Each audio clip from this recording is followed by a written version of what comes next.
Assalamualaikum warahmatullahi wabarakatuh.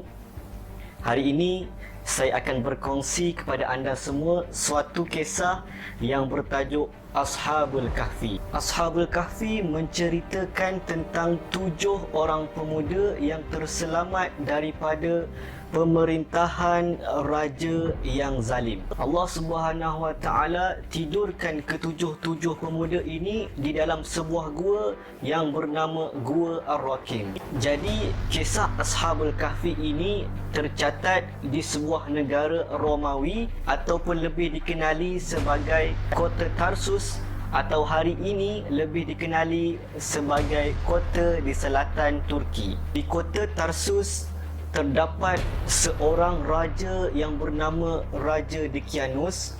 Raja ini mengamalkan pemerintahan yang zalim dan kuku besi.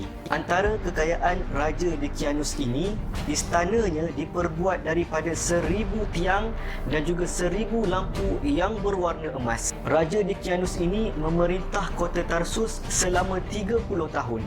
Raja Dekianus ini dikatakan tidak pernah sakit sehingga menyebabkan dirinya berasa sombong dan angkuh. Lalu di kemuncak pemerintahannya, ia telah memerintahkan seluruh rakyat dan juga pegawai istana agar sujud dan sembah terhadap dirinya dan mengaku dirinya sebagai Tuhan. Betapa bongkak dan sombongnya Raja Dekianus ini. Terdapat 7 orang pemuda yang beriman dan bertakwa kepada Allah Subhanahu Wa Taala di dalam kota Tarsus tersebut.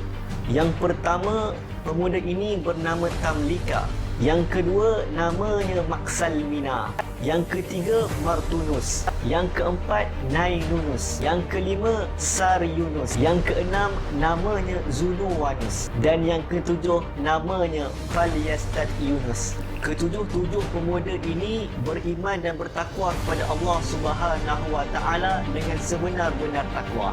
Allah Subhanahu Wa Taala merakamkan peristiwa ini di dalam surah Al-Kahfi ayat yang ke-9. A'udzubillahi minasyaitonirrajim.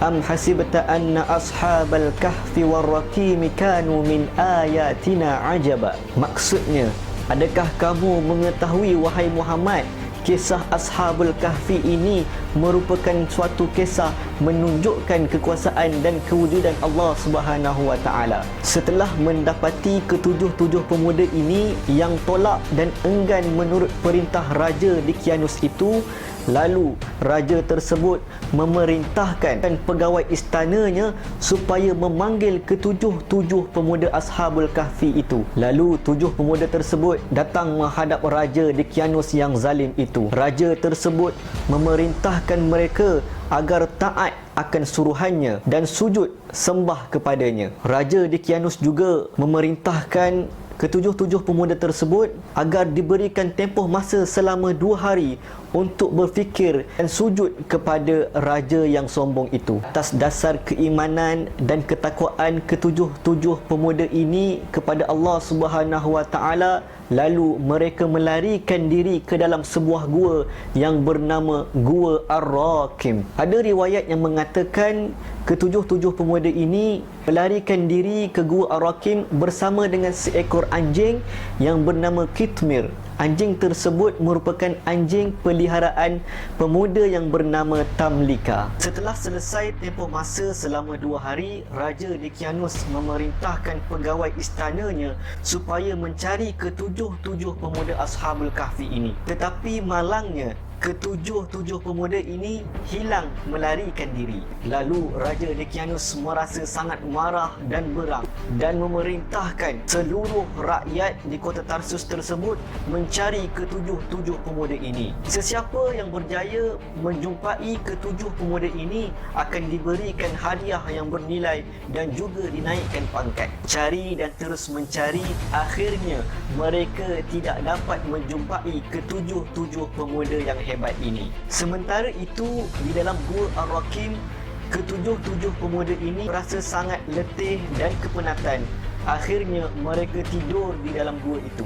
Atas kekuasaan Allah Subhanahu wa taala, mereka ditidurkan di dalam gua tersebut selama 309 tahun. Selepas 309 tahun, seorang pemuda yang bernama Tamlika bangun daripada tidurnya dan berasakan sangat lapar. Pemuda tersebut menyangkakan mereka hanya tidur semalaman sahaja, tetapi sebenarnya mereka ditidurkan oleh Allah Subhanahu wa taala selama 309 tahun. Lalu pemuda yang bernama Tamlika ini keluar daripada gua tersebut untuk mencari makanan di pasar kota Tarsus. Alangkah terkejutnya pemuda tersebut kerana mendapati suasana di bandar kota Tarsus sudah pun berubah. Pemuda tersebut membeli makanan dengan menggunakan wang perak yang lama.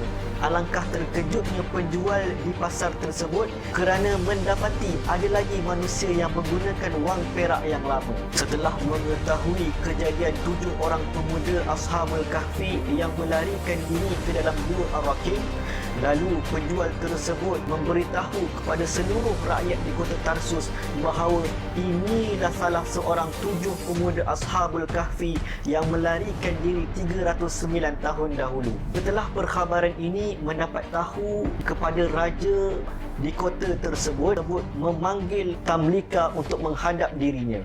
Pada waktu itu, kota Tarsus telah pun ditakluk oleh seorang raja yang soleh dan beriman kepada Allah Subhanahu wa taala. Lalu raja yang soleh dan beriman kepada Allah Subhanahu wa taala ini menemui pemuda yang bernama Tamlika. Raja yang soleh dan beriman kepada Allah Subhanahu wa taala ini menjelaskan kepada pemuda yang bernama Tamlika tersebut bahawa raja Dicyanus yang zalim itu telah pun mati 309 tahun dahulu dan memerintahkan pegawai istananya untuk menemui keenam-enam sahabatnya yang lain.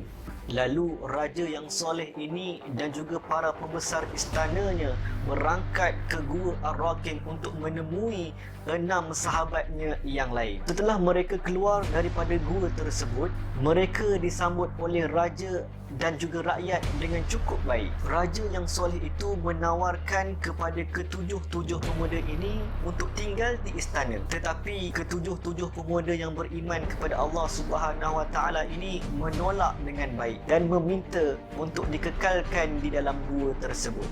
Para pemuda tadi lalu berkata kepada raja yang soleh itu, "Kami tidak mengharapkan kehidupan yang lebih panjang. Bahkan kami berharap untuk kembali kepada Allah Subhanahu wa taala." Sementara itu, pemuda tersebut menyarankan kepada seluruh rakyat di kota Tarsus agar sentiasa beriman dan bertakwa kepada Allah Subhanahu wa taala dan jangan sesekali tunduk kepada mereka yang mengajak kepada kesesatan. Tidak lama selepas mereka mengucapkan kata-kata selamat tinggal, lalu ketujuh-tujuh pemuda Ashabul Kahfi ini sujud ke atas tanah dan berdoa kepada Allah Subhanahu wa taala agar dicabutkan nyawa mereka kembali ke rahmatullah. Sejurus selepas mereka mengungkapkan doa tersebut, lalu mereka merebahkan badan ke tanah dan Allah Subhanahu wa taala mencabut nyawa ketujuh-tujuh pemuda Ashabul Kahfi ini. Kejadian dan peristiwa Ashabul Kahfi ini merupakan suatu kejadian yang kuat sebagai asas umat Islam untuk sentiasa tunduk dan patuh kepada suruhan Allah Subhanahu wa taala